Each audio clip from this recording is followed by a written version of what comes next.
Bonjour à toutes et à tous, est-ce que vous m'entendez bien? Parfait.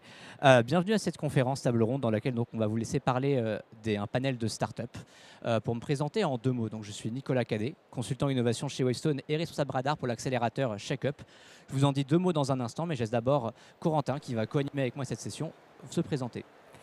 Merci Nicolas, bonjour à tous. Je suis Corentin Delvigne, moi-même également consultant chez Wavestone. Et donc j'aurai le plaisir d'animer avec Nicolas cette conférence Wavestone. J'en dis pas plus Nicolas, je te redonne la parole. Très bien. Alors, pour vous parler de Wavestone en vraiment deux mots. Wavestone, c'est un cabinet de conseil en management et en transformation des organisations, ce qui fait qu'on travaille avec des grands groupes pour leurs transformations les plus critiques. Le lien avec cette conférence, c'est que pour comprendre les transformations critiques d'un secteur, on est obligé de regarder les signaux faibles de ce secteur, par exemple toutes les startups qui vont composer le secteur de demain. Donc vous allez avoir plein d'initiatives qui sont faites chez Wavestone pour essayer de se renouveler, donc cette conférence en fait partie. Et vous avez un exemple à l'écran aussi. Donc là, c'est un radar non exhaustif des acteurs du tourisme, surtout les startups, là, majoritairement sur le radar. Et c'est un travail qu'on a fait pour regarder l'impact du digital dans le tourisme. Donc par exemple, toutes les nouvelles technologies, IA, les plateformes numériques, AR, VR. On a séparé ça en du coup 6 catégories. Une, on va dire, historique, la personnalisation du voyage, avec par exemple VisitMove qui fait une IA pour les agences de voyage à destination de leurs clients pour faire des parcours sur mesure complètement adaptés. Des expériences digitales avec par exemple Raccourci qui va aider les acteurs du numérique à reconstituer ou développer leur écosystème digital, et des secteurs qui sont proches du tourisme, la mobilité, l'hébergement. Vous allez avoir par exemple Loopy qui est une plateforme qui facilite et sécurise les transports des voyageurs en mettant l'accent sur les transports doux, ou encore Walter, donc première Airbnb à impact positif, ou Movert, présent avec nous via Pierre. Vous allez avoir aussi des secteurs de plus en plus éloignés qui se rapprochent du tourisme avec cette tendance digitale. Par exemple, l'assurance ou la Smart City. Et là, je laisserai du coup Oracle Weather et Wintix vous en dire plus. Alors, je ne vais pas en parler beaucoup plus que ça. L'objectif n'est pas de s'apesantir sur ce radar durant cette conférence. Et je vais laisser Corentin interroger nos intervenants. Ça, c'est juste que les personnes encadrées en rouge sont en fait toutes les startups présentes sur le village IFTM. Si ça vous intéresse, vous pouvez aller les rencontrer. Elles ont toutes de formidables projets. Merci Nicolas pour cette première présentation. Comme tu l'as mentionné précédemment, l'objectif de cette conférence est de mettre en valeur des jeunes pousses du secteur du tourisme et donc qui œuvrent à promouvoir chaque jour le secteur de l'innovation touristique dans l'objectif de maintenir la France à la pointe des dernières tendances tourisme. Aujourd'hui, on est ravis d'accueillir parmi nous différentes entrepreneurs et entrepreneuses qui ont accepté de venir échanger sur leurs projets. Nous avons donc 3 startups que nous avons sélectionnées. Au niveau de la sélection, pour faire simple, on n'a pas forcément cherché à représenter des projets communs. L'objectif était plutôt de redessiner une vision sur l'innovation du tourisme. Et donc toutes ces entreprises qui sont présentes parmi nous ont tous un objectif commun, qui est celui de redessiner l'avenir du tourisme en France. Je vous propose donc pour commencer que chacun se présente tour à tour en passant le micro, et à commencer par vous, Rim. Merci Corentin. Bonjour à tous, je m'appelle Rim Benassine et je suis la cofondatrice d'Oracle Weather. Bonjour à tous, je suis Stella Jovet et je suis la cofondatrice d'Oracle Weather. Donc Oracle Weather, c'est une entreprise qui est spécialisée dans le risque climatique, et notre produit est une garantie météo innovante qui permet d'assurer un événement ou un séjour contre le mauvais temps, donc par exemple la pluie. Et nous avons développé ce produit en collaboration avec l'assureur Solucia. Bonjour à toutes et à tous, Emmanuelle Thiesson, directrice du développement de Solucia PJ. Nous sommes ici en tant que partenaire porteur de risque du projet de Oracle. Solucia est une compagnie d'assurance qui conçoit des produits d'assurance sur mesure pour des courtiers, grossistes ou spécialistes. Bonjour à tous, je suis Pierre Tognazzini, le fondateur de Movert. Qu'est-ce que c'est Movert? Movert, c'est une plateforme web pour une offre touristique française, éco-responsable et authentique. Bonjour à tous, je suis Marion Oudeno-Piton, je suis responsable du Tourisme Lab Nouvelle-Aquitaine et je suis sur cette table ronde pour représenter le réseau France Tourisme Lab, qui est un réseau qui regroupe 8 labs incubateurs, accélérateurs tourisme en France. Bonjour à tous, donc je suis Mathias, un des fondateurs de Wintix. Wintix, on développe un logiciel d'intelligence artificielle qui se branche sur n'importe quelle caméra dans des villes, des parcs d'attractions, des aéroports, des gares, pour collecter en temps réel des données qui vont servir à garantir une expérience visiteur réussie. Merci beaucoup, merci à tous pour cette présentation. On va commencer notre tour de table par Oracle Weather. Je me tourne donc vers vous, Rim et Stella. Vous avez décrit Oracle Weather comme étant une solution d'assurance qui protège les entreprises et leurs clients contre les risques météorologiques. Est-ce que vous pouvez nous en dire plus ? Oui, bien sûr. Alors, comme une image vaut 1000 mots, on a préparé cette slide pour vous. Est-ce que parmi vous, vous arrivez à reconnaître quel événement il s'agit ? Pour vous donner un indice, il s'agit d'un grand événement qui a eu lieu cet été et qui a été fortement impacté par la pluie. Effectivement, il s'agit de la cérémonie d'ouverture des JO. Et pendant cette cérémonie, il a plu l'équivalent de 10 mm de pluie en quelques heures, soit l'équivalent de 8 à 10 jours de pluie. Et malheureusement, avec le réchauffement climatique, ça ne va pas s'améliorer. Ça sera de plus en plus fréquent et avec une météo de plus en plus incertaine. Et c'est justement pour couvrir ce type d'événement qu'on a décidé de créer Oracle Weather. Donc en fait, notre produit est né d'un constat que le mauvais temps est un problème majeur pour les entreprises du tourisme, de l'événementiel, mais aussi pour leurs clients.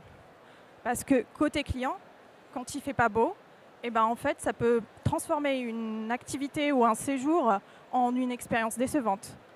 Et côté entreprise, cela engendre des pertes financières, des annulations très coûteuses ou encore une baisse de la satisfaction des clients. Et c'est un vrai besoin de se protéger contre le mauvais temps. Et pourtant, jusqu'à aujourd'hui, il n'existe pas sur le marché une solution efficace. Il est vrai qu'avec cet exemple des JO, on comprend mieux pourquoi le mauvais temps peut être particulièrement important pour le secteur du tourisme. Vous avez donc développé une assurance mauvais temps qui est unique sur le marché. Quelle est l'innovation de votre produit ? Quelle peut être la valeur ajoutée pour les entreprises du tourisme et leurs clients ? Je m'adresse à vous, Stella. Alors notre produit présente deux innovations majeures. La première, c'est que nous indemnisons les clients sur la base des prévisions météo. Donc cela va permettre de donner une vraie flexibilité aux assurés. Donc en effet, si les prévisions météo annoncent du mauvais temps et que l'assurance est déclenchée, les assurés seront notifiés en amont de leur séjour, en amont de leur événement. Et de ce fait, ils auront réellement le choix et ils pourront potentiellement changer leur plan sans subir de pertes financières tout en protégeant leur pouvoir d'achat. La deuxième innovation est que les assurés n'ont pas à déclarer eux-mêmes leur sinistre. Donc c'est vrai que traditionnellement en assurance, c'est à l'assuré de déclarer son sinistre et on sait tous que c'est un process qui peut causer beaucoup de friction. Avec Oracle Weather, nous vraiment on change de paradigme puisque c'est Oracle Weather qui va contacter automatiquement les assurés pour les prévenir s'ils sont éligibles à indemnisation. Donc l'objectif ici, c'est de fournir de la transparence et de fournir une expérience client zéro tracas aux assurés pour qu'ils puissent finalement se concentrer sur l'essentiel qui est de profiter de leur événement, de profiter de leurs vacances. Au niveau de la valeur créée, on est vraiment sur un gagnant-gagnant, que ce soit pour les clients et également pour les entreprises. Donc pour les clients, pour les assurés, notre solution, elle permet de donner de la flexibilité, également de la tranquillité d'esprit, et elle permet également de protéger le pouvoir d'achat en cas de mauvais temps. Et du côté des entreprises, notre solution, elle va permettre de rassurer les clients au moment de la réservation et donc d'augmenter le volume de vente et également de sécuriser les taux de remplissage. Merci beaucoup, Stella. Peut-être pour m'aider moi-même et peut-être le public présent ici avec nous à se projeter, est-ce que vous pouvez nous donner peut-être un exemple concret du fonctionnement de votre assurance météo ? Oui, bien sûr. Alors, si on reprend l'exemple des JO, donc imaginez-vous, Corentin, vous avez acheté une place pour les JO et vous avez également acheté l'assurance Oracle Weather contre la pluie. Donc, cela est possible puisque nous sommes capables de nous intégrer au process de vente des entreprises partenaires. Et donc, en fait, la veille de votre activité, nous, on va suivre les prévisions météo. Et si de la pluie est prévue et que ça va dépasser un seuil prédéfini, alors vous avez la possibilité d'annuler votre activité et être indemnisé à 100%. En revanche, si vous souhaitez quand même y aller, parce que c'est important pour vous et vous attendez ça depuis longtemps, bah, vous pouvez quand même y aller. Et nous, on va suivre les données météo observées pendant votre activité. Et donc, si le seuil prédéfini est atteint, alors nous pouvons nous vous indemniser pour des frais supplémentaires, comme par exemple, pour les plus courageux, acheter un KOE comme sur la photo et rester. Ou alors, pour certains, ils préfèrent opter pour un plan B et aller au resto. Donc voilà, et tout ça sans rien faire, aucune démarche pour le client. Donc c'est Oracle Weather qui vous contacte la veille et le lendemain, si vous avez maintenu, pour vous dire les prévisions ou ce qui s'est passé réellement et qu'est-ce que vous voulez faire avec le détail des données heure par heure en toute transparence. Et en fait, on est les seuls en Europe à rembourser à la fois sur les observations et les prévisions. Donc en fait, on ne peut clairement pas vous garantir qu'il fera beau, certes, mais on pourra vous garantir que s'il fait moche, vous serez indemnisé. D'accord, très bien. Vous avez parlé juste avant donc, de prévision, de seuil, de données. Tout ça, ça semble assez technique. Comment vous êtes capable, entre guillemets, de quantifier le risque de mauvais temps? Alors, excellente question. Donc, nous avons développé un modèle qui nous permet de quantifier le risque de mauvais temps partout dans le monde. Donc, pour développer ce modèle, nous avons collaboré avec des climatologues.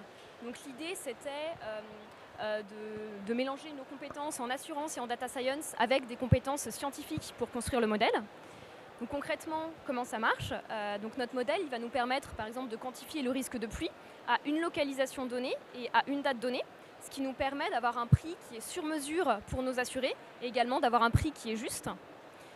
Donc pour développer le modèle, c'était crucial d'avoir de la donnée météo d'excellente qualité. Et nous avons donc noué un partenariat avec ECMWF, qui est le Centre européen de météorologie. Et ce partenariat, il nous permet d'avoir accès aux données de prévision du Centre européen, qui sont considérées comme les meilleures au monde dans la communauté scientifique. Donc c'était vraiment très important pour nous d'avoir une donnée d'excellente qualité. Un autre élément important pour nous, c'était l'impact du changement climatique. Donc on a fait toute une étude pour quantifier l'impact du changement climatique sur les tendances de précipitation en utilisant notamment les différents scénarios du GIEC. Merci Stella. Vous avez donc parlé de partenariat et je vois que vous n'êtes pas venu seul puisque Emmanuel est également à vos côtés. Vous avez annoncé récemment un partenariat entre Oracle Weather et la Solucia. Est-ce que vous pouvez nous en dire plus, Stella, sur cette collaboration? Qu'est-ce qui peut-être a poussé Oracle Weather à créer ce partenariat avec Solucia? Tout à fait. Alors, pour lancer notre produit, il était essentiel de nouer un partenariat avec un assureur agréé, puisque c'est lui qui porte le risque de nos assurés. Et c'est tout naturellement que nous nous sommes tournés vers Solucia, en raison de leur volonté d'innovation et également de leur expérience et de leur expertise en conception et en distribution de produits d'assurance. Et nous avons la chance de travailler avec Emmanuel, qui connaît très bien le secteur du tourisme. Un autre élément très important pour nous en tant que start-up, ça a été la réactivité de Solucia, puisque leurs process internes leur permettent de prendre des décisions très rapidement. Cela nous a permis de lancer le produit en un temps record, et c'était également un élément clé pour nous. Très bien, merci Stella. Je vais m'adresser à vous, Emmanuel. Pourquoi collaborer donc avec Oracle Weather? Le projet que nous a soumis Rim et Stella offrait deux aspects qui sont très importants pour Solucia. Le premier, c'est d'avoir une offre innovante. Comme elles vous l'ont dit, l'indemnisation sur des données prévisionnelles aujourd'hui, sur l'assurance, ça n'existe pas. Donc c'est quand même un aspect très innovant avec une forte promesse de valeur, que ce soit pour les clients, pour les opérateurs de tourisme. Donc ça, c'était un point fort pour nous. Et le deuxième, c'est d'y associer une expérience client unique, puisque c'est une révolution dans l'assurance quand même. C'est pas c'est pas le client qui va vers l'assureur, mais c'est l'assureur qui va vers le client. Et ça, en termes de fluidité et d'expérience client,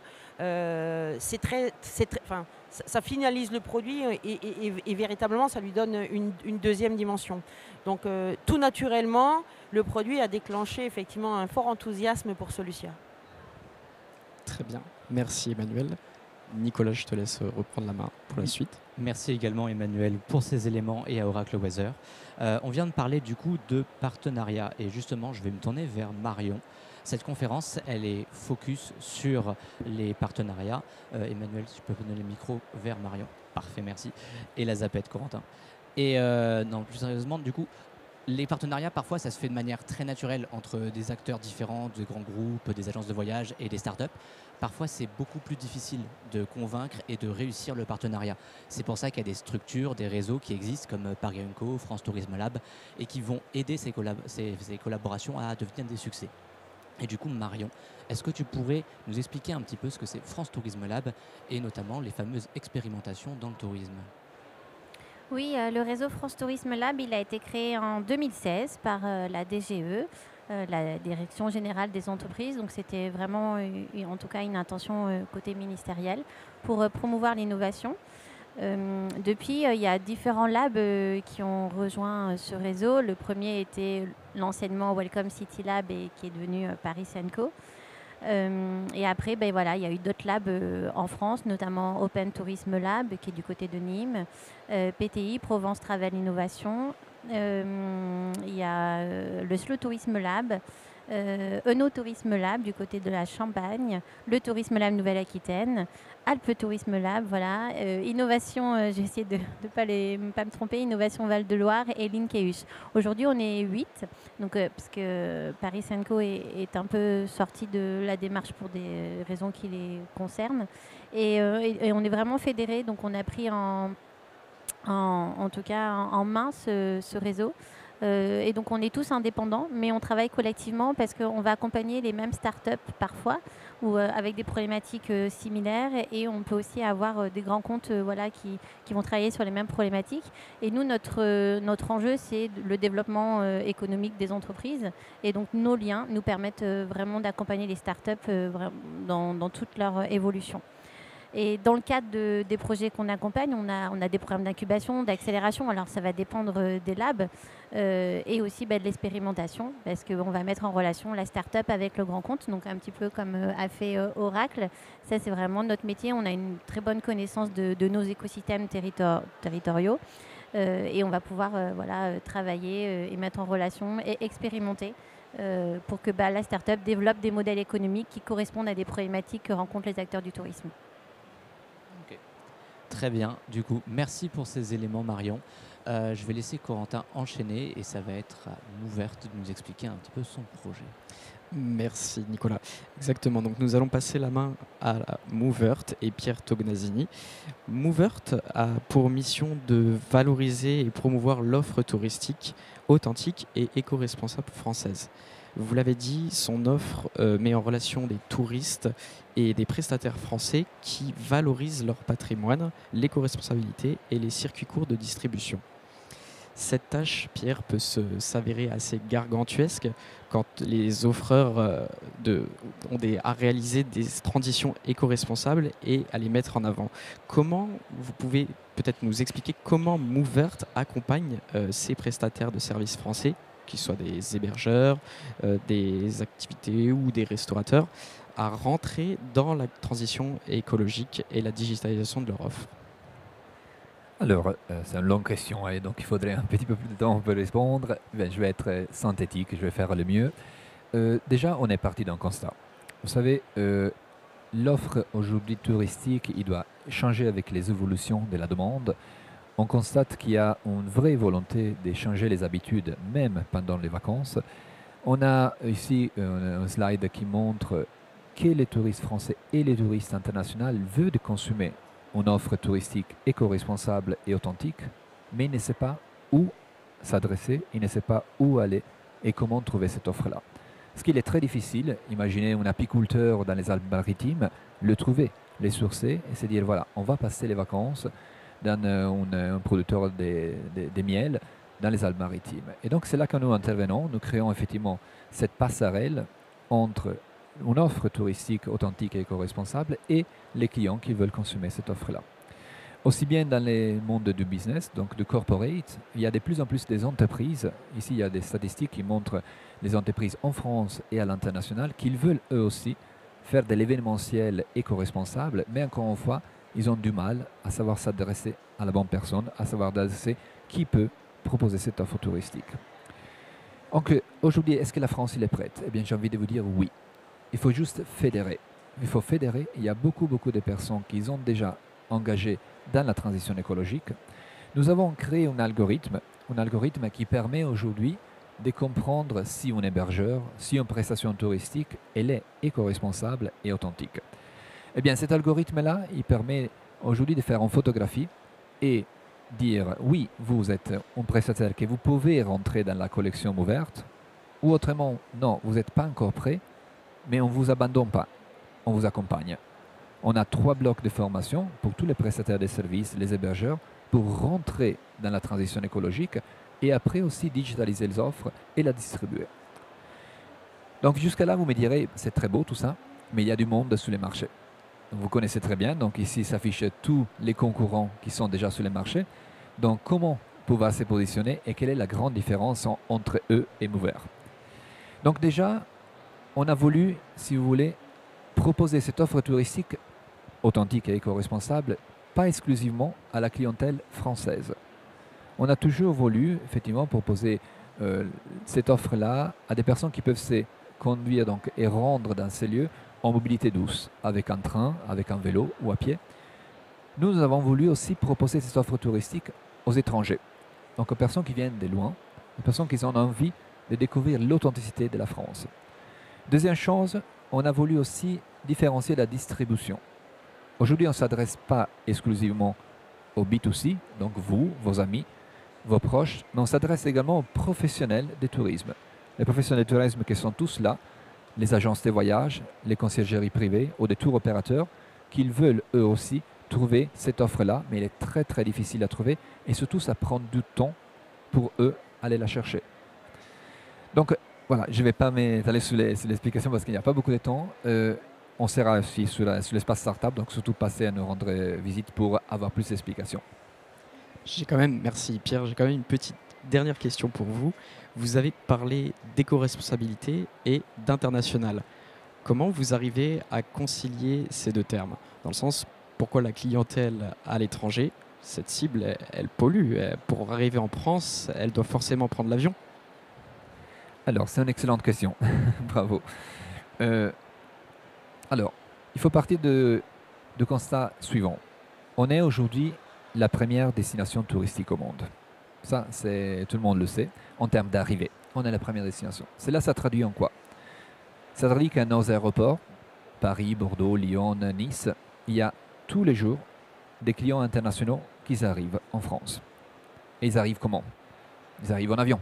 Aujourd'hui, on n'a pas trouvé d'autres moyens qu'arriver en avion. Donc, le sujet pour nous, c'est traiter le sujet du slow tourisme à la française. Ce n'est pas parler exclusivement aux Français. Donc, qu'est-ce qu'on fait avec les gens qui arrivent de New York, de Tokyo? On dit, ah non, à vous, on ne vous propose pas une offre touristique éco-responsable. Au contraire, ces gens-là, ils ont déjà pollué énormément. Ils ont un déficit carbone sous les épaules qui est très important. Et c'est justement eux qui doivent changer leurs habitudes de consommation touristique sous les territoires français dès lors qu'ils arrivent. Mais ils ne savent pas comment faire. Et c'est pour cela, Mouvert, il est déjà traduit en 12 langues différentes et il peut proposer à des personnes qui viennent de très loin une offre touristique qui est très difficile à trouver pour eux. Est-ce que j'ai répondu à la question? Oui, vous avez bien répondu. Merci beaucoup Pierre. Merci à vous. On a peut-être, Nicolas, une réaction de Marion à propos de ce que vient de dire Pierre. Oui. Par rapport à Marion, justement, est-ce qu'il y a eu des exemples d'expérimentation dans la transition écologique ou le déplacement, par exemple, d'1 kilomètre dont tu pourrais parler? Oui, dans le cadre du réseau France Tourisme Lab, il y a beaucoup de travaux sur les sujets de mobilité. Évidemment, on est amené à travailler avec des grands comptes, notamment la SNCF fait partie des grands comptes qu'on peut accompagner. Et quand on parle de slow tourisme ou en tout cas d'éco-responsabilité, forcément la question du dernier kilomètre va vite se poser. Parce qu'en réalité, oui, on peut aller dans les grandes villes, mais le tourisme, c'est aussi beaucoup de ruralité, et notamment l'offre que propose Mouvert, c'est pour se rendre dans ces destinations, il faut aussi œuvrer en fait pour trouver des solutions innovantes qui vont venir s'implanter dans les territoires. Donc là, nous, on rapproche souvent ces travaux de la logistique urbaine, donc notamment le dernier kilomètre au niveau des colis, pour le déployer sur des territoires à destination des touristes. Mais c'est compliqué parce que souvent, il faut encore franchir 10 à 20 km avec des familles, avec des bagages. Et donc, il faut aussi travailler sur le modèle économique de la solution pour que ce soit viable et qu'il y ait voilà, des zones de chalandise ou des litres qui peuvent être après qu'on peut acquérir dans d'autres territoires. Donc nous, on va venir stabiliser voilà, une problématique de dernier kilomètre en lien avec la SNCF, un territoire et une solution, voire des solutions innovantes qui vont vraiment travailler pour apporter un service supplémentaire qu'ils vont après pouvoir déployer à plus grande échelle. Donc notre travail au sein du réseau, c'est vraiment de stabiliser voilà, le modèle économique et souvent aussi d'aller chercher des solutions qui ne sont pas issues de nos filières. Quand je vous disais, voilà, la logistique dernier kilomètre, clairement, c'est la logistique urbaine. Ils ne connaissent pas du tout la filière du tourisme, ils n'y pensent pas du tout. Et effectivement, quand on leur apporte ces sujets-là, ils se disent, bah oui, ce qu'on fait déjà pour tout ce qui est colis ou intramuros d'une ville, on peut effectivement le déployer sur d'autres territoires. À titre d'exemple, donc pour la Nouvelle-Aquitaine, on est en pleine expérimentation, donc des expérimentations qui sont financées par l'AMI Atout France, avec la SNCF TER Nouvelle-Aquitaine sur le territoire du Marmandais, pour ceux qui connaissent. Et là, on a une solution e-Dog, donc ce sont des scooters électriques qui est venu s'implanter voilà, sur le territoire pour que les personnes puissent venir en train jusqu'à destination et puissent après faire un séjour bas carbone de 2 jours. Donc il y a aussi une problématique de cible. Pour le coup, ça s'adresse à un couple avec des bagages quand même limités. Ils peuvent prendre un scooter à la sortie de la gare, aller jusqu'à l'hébergement, faire un séjour et revenir, déposer, repartir. Donc c'est vraiment ça en fait. Si on veut vraiment parler d'éco-responsabilité de ce tourisme, il faut aussi que nous, en termes d'innovation, on puisse lever en fait toutes ces questions en fait aujourd'hui auxquelles on n'a pas forcément de réponse. Je fais souvent le parallèle avec l'étude du Shift Project qui était sortie Voyager bas carbone il y a 2 ans, où il préconisait de prendre le train et la voiture électrique. Et je me souviens que les acteurs touristiques de Nouvelle-Aquitaine étaient un peu, pas en colère, mais ils disaient oui, c'est super, mais dans les faits, c'est pas tellement vrai, parce que même un véhicule électrique, c'est des vraies problématiques de gestion pour les campings, nous, du littoral aquitain. C'est-à-dire que ils vont faire 700 km, ils vont arriver au camping, ils vont vouloir se brancher. En réalité, sur le littoral aquitain, pour ceux qui connaissent bien notre côte, c'est pas si facile que ça. Il n'y a pas forcément les bornes. Alors, il va y en avoir pour 10, mais pas pour un camping de 4000. Et donc, il y a des vraies réflexions autour de la gestion de l'énergie. Donc, ils vont beaucoup plus loin dans les réflexions. Ils se disent, bon, OK, il faut qu'on mette des bornes, mais en réalité, ils vont être utilisés 6 mois. Mais en réalité aussi, c'est que quand ils vont arriver, ils vont se recharger, mais ils vont quasiment pas utiliser la voiture. Donc, comment on réinjecte aussi cette énergie dormante dans les bâtiments, d'autres solutions. Donc, en fait, notre vision, elle est toujours à 360 quand on travaille sur ces sujets-là. De se dire que oui, c'est facile dans les mots, mais dans les faits, c'est pas si évident parce que là, pour le coup, il faut aller chercher des spécialistes des batteries, du stockage énergétique qui absolument ne connaissent pas notre filière. Oui, connaissent les supermarchés, connaissent l'agroalimentaire, mais la filière du tourisme, ils la connaissent moins, mais parce qu'aussi, il va falloir redoubler d'efforts pour conquérir un marché. C'est plein de petits leads qui vont faire que le marché va s'ouvrir. En fait, c'est pas ça va pas être un énorme lead d'un coup, en fait. Donc oui, l'innovation dans le tourisme, c'est passionnant, mais c'est pas toujours facile en fait. On est souvent montré du doigt sur plein de choses, et en réalité, il y a beaucoup de choses qui sont faites par les acteurs, mais voilà, il faut passer à l'échelle et ça, c'est le plus dur. Merci Marion pour ces éléments. On va maintenant tourner vers Wintix. Donc, pour la petite anecdote, Wintix, c'est une startup qui était justement accélérée par ShakeUp chez Waystone il y a 2 ans. Et on est très fiers du parcours parcouru par Mathias entre-temps, parce que Wintix ça fait partie de la première promotion de France Tourisme Tech en octobre dernier. Et à l'époque, je me souviens, Mathias, donc Wintix divisait déjà les collectivités territoriales et la fluidification du trafic. Est-ce que tu pourrais nous expliquer comment la solution d'analyse vidéo apporte des réponses aux problématiques générées par les flux de trafic dans le tourisme ? Oui, donc en effet, on développe un logiciel d'analyse vidéo. Ça veut dire qu'on est capable de se brancher sur n'importe quelle caméra, et des caméras, il y en a partout. Et notamment sur les infrastructures de transport, les sites touristiques, les villes. Et ces caméras, aujourd'hui, elles sont sous-exploitées. Globalement, elles servent essentiellement à enregistrer des flux vidéo pour aller revoir s'il s'est passé quelque chose en cas d'enquête. Et en fait, avec la technologie, l'intelligence artificielle, on est capable de revaloriser ces caméras pour en faire des capteurs très puissants qui vont collecter des données qui vont servir à beaucoup d'initiatives pour une meilleure expérience dans ces espaces publics. Donc pour être très concret, on a transformé la caméra en un outil de pilotage transversal pour aider toutes les infrastructures qui accueillent des véhicules, des personnes, des visiteurs, des touristes à être beaucoup plus efficaces sur leurs défis opérationnels. Le premier, souvent, c'est celui de la sécurité quand on parle de caméra. Il y a de plus en plus de personnes exposées quand on est sur des événements internationaux à des risques importants. Et bah, avec l'intelligence artificielle, on va pouvoir tout de suite détecter des situations pour que les opérateurs vidéo puissent rapidement réagir et résoudre très vite ces situations. Je pourrais vous parler après des JO où on a justement déployé cette technologie pour aider les forces de sécurité à être plus réactifs. Mais on va aller aussi au-delà. On va aider par exemple à mieux comprendre les flux, parce que souvent ça passe par là.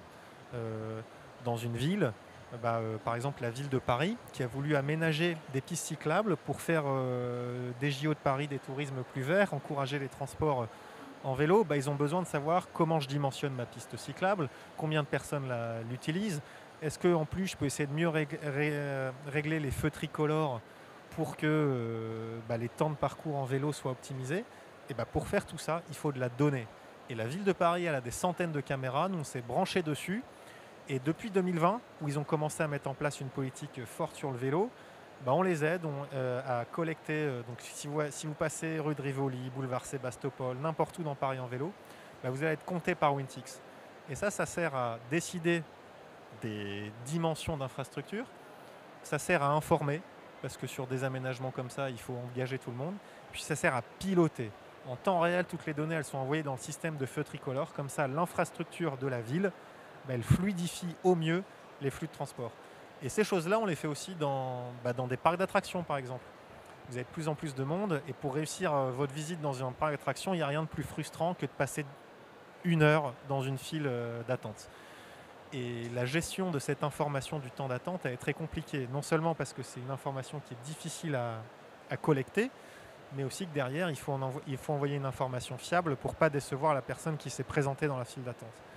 Nous, on accompagne des parcs, justement, en se branchant sur leurs caméras.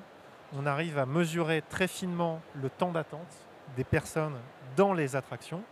Ça permet aux opérateurs d'être beaucoup plus réactifs pour détecter des situations anormales, mais ça permet surtout de diffuser cette information dans des applis, dans des panneaux, pour que les visiteurs, à la fin, ils aient une expérience réussie. Je vais me présenter à mon attraction phare au moment où le temps d'attente sera réduit. Et donc ça contribue à être capable d'accueillir plus de monde dans des meilleures conditions et d'avoir une expérience plus réussie. Très bien, merci. On a déjà présenté le radar justement des acteurs. On s'est rendu compte qu'il y avait beaucoup d'acteurs qui avaient des technologies qui tournaient autour de l'IA.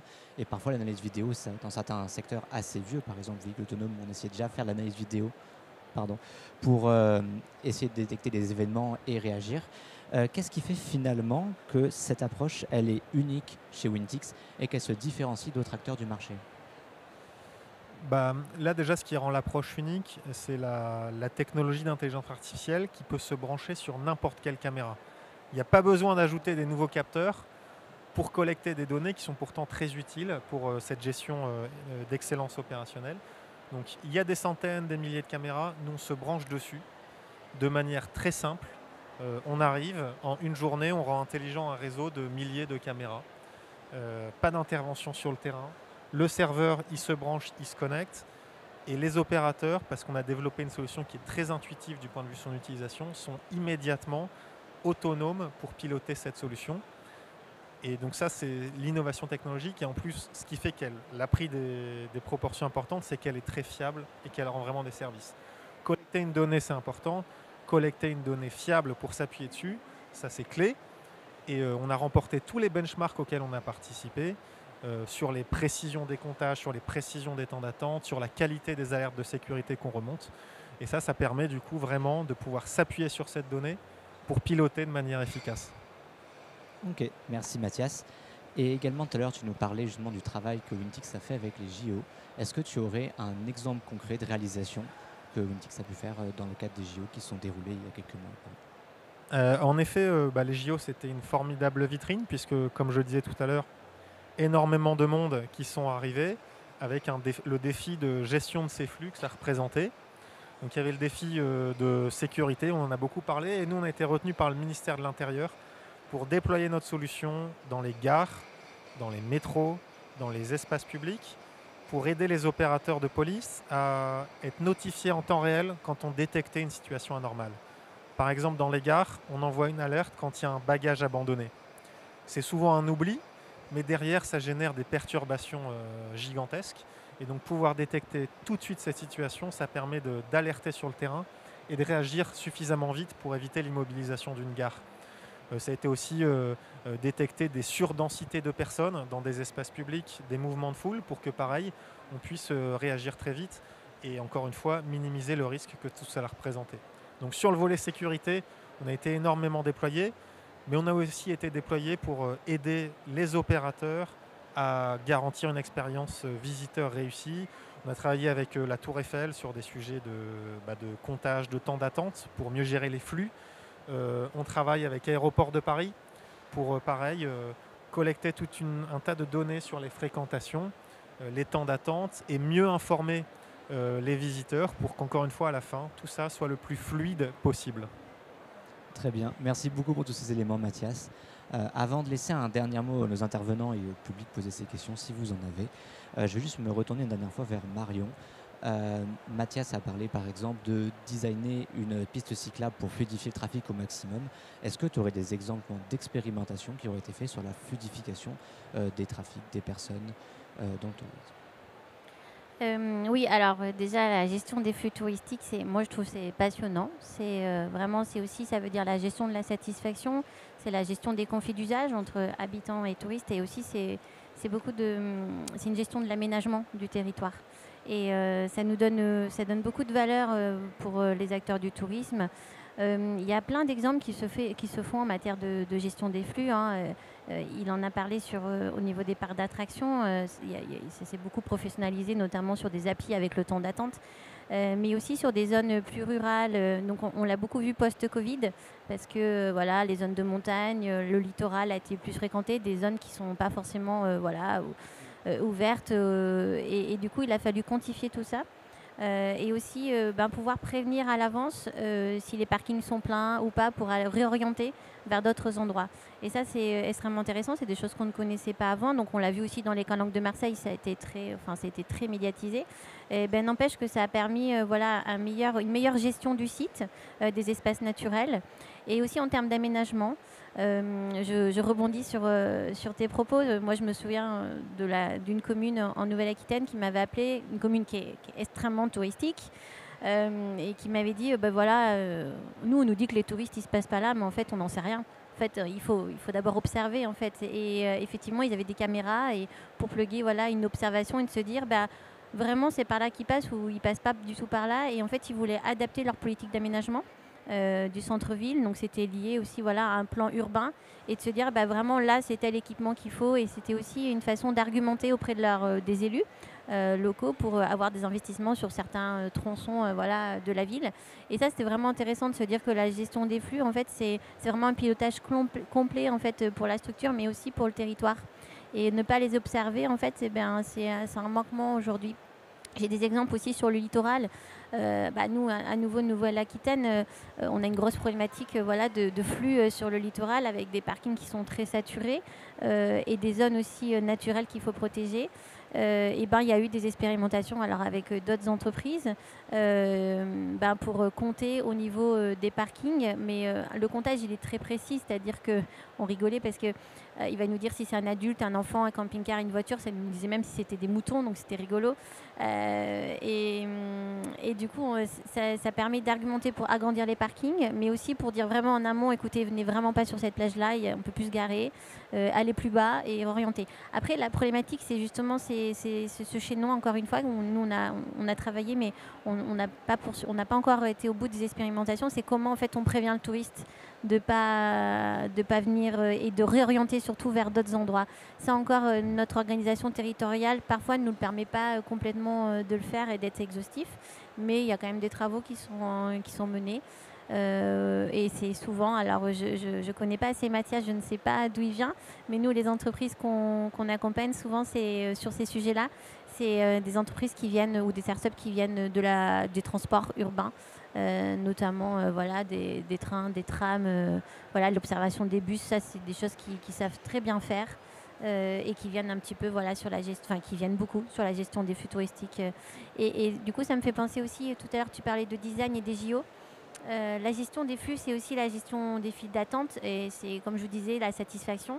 et l'aménagement. Et il y a eu beaucoup de design actif. Je ne sais pas si ce mot vous parle, mais on l'a beaucoup vu pendant les JO. C'est l'aménagement finalement des files d'attente en fait avec du design actif, donc qui vous permet de faire la marelle par exemple ou d'occuper les enfants. Donc c'est au sol. Et on l'a beaucoup vu dans les collectivités territoriales pendant les JO, notamment toutes celles qui étaient terres de jeu, qui ont aménagé des espaces comme ça pour occuper sur des zones un petit peu plus fréquentées les enfants ou les adultes. Et on voit que ça fait des espaces qui sont mieux aérés, mieux gérés. Donc il y a tout cet aménagement du territoire qui est vraiment intéressant. Ok, merci Marion.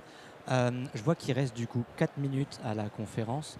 On va finir avec un dernier petit mot pour chacun des intervenants. On va commencer par Oracle Weather avec Rim et Stella.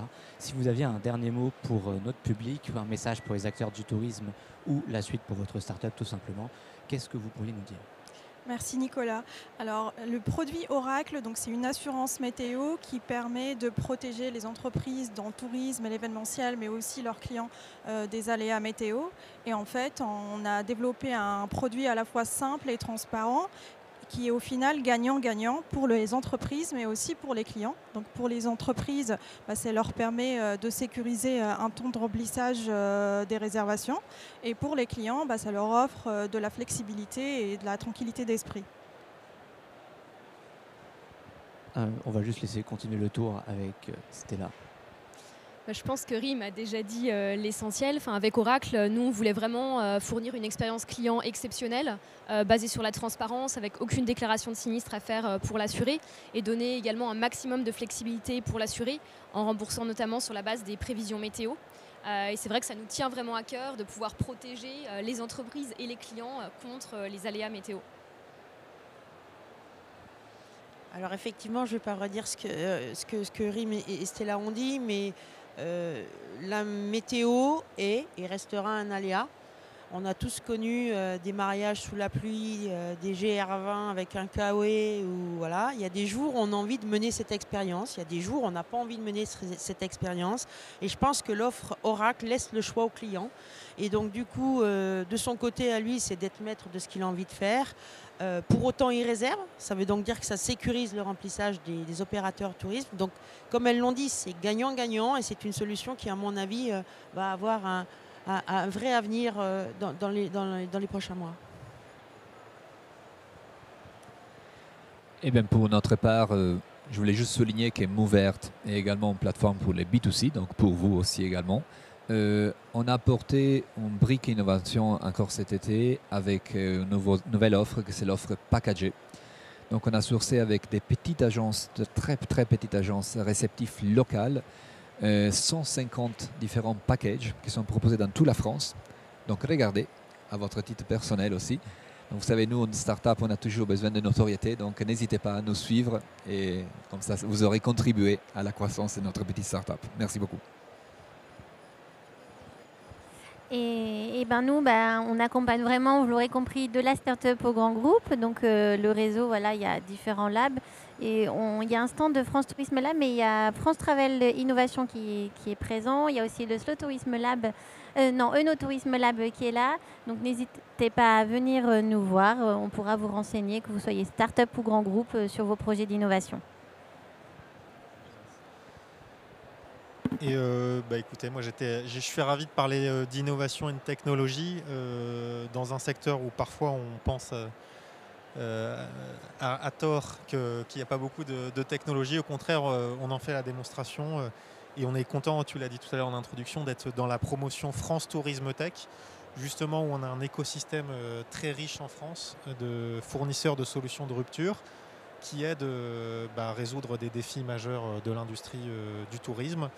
Et on est plusieurs dans cette promotion à aussi engager une démarche d'internationalisation, justement parce qu'on a des solides bases en France qui nous permettent après légitimement de se positionner à l'international.